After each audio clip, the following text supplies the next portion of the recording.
Mr. Langlois, you retweeted a New York Times article recently that the title being "A Smarter Way to Reduce Gun Deaths." And I took a read through the article, and the thesis seemed to be that governments need to focus less on the firearms themselves and more on the people using them, and that liberals, in the case in the United States, are focused too much on banning certain kinds of firearms and less on a, quote, panoply of other interventions that could be more effective at reducing gun violence. Do you agree broadly with the thesis of this essay?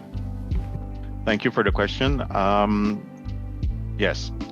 The main thing is, of course, prevention is more efficient. That being said, it depends on the objective of the government. I think you are right.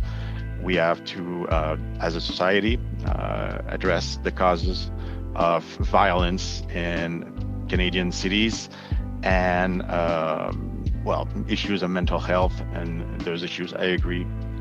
But again, depends on the objective of the government. Another quote from the article said, this is for the committee, this is in the American context, but quote, "What we call assault rifles probably account for fewer than 7% of guns used in crimes and only a small share of suicides, and they have proved repeatedly difficult to define," end quote. Mr. Langlois, you might be aware, but a recent Statistics Canada report that came out just in December, a couple of months ago, said that in terms of violent crimes in Canada, a rifle or a shotgun, a long gun, was only present at 0.47% of all violent crimes.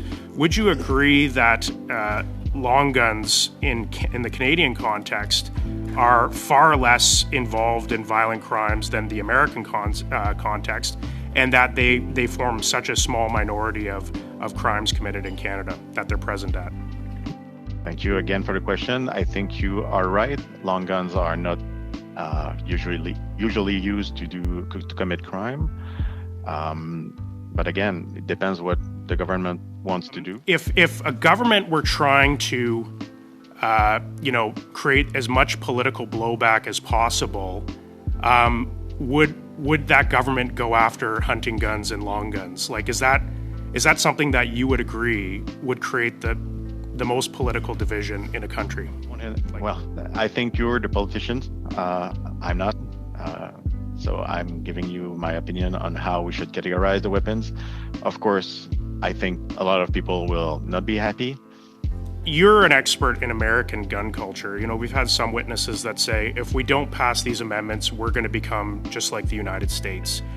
I mean, we know at this committee, and Canadians know, gun owners know, Canada has far more robust and restrictive firearms policy than the United States. Wouldn't you agree with that? You're absolutely right. The law is way stronger here than in the United States. So would you agree that there's really no risk of us becoming similar to the United States just because the amendments at this committee didn't pass? I think you're probably right.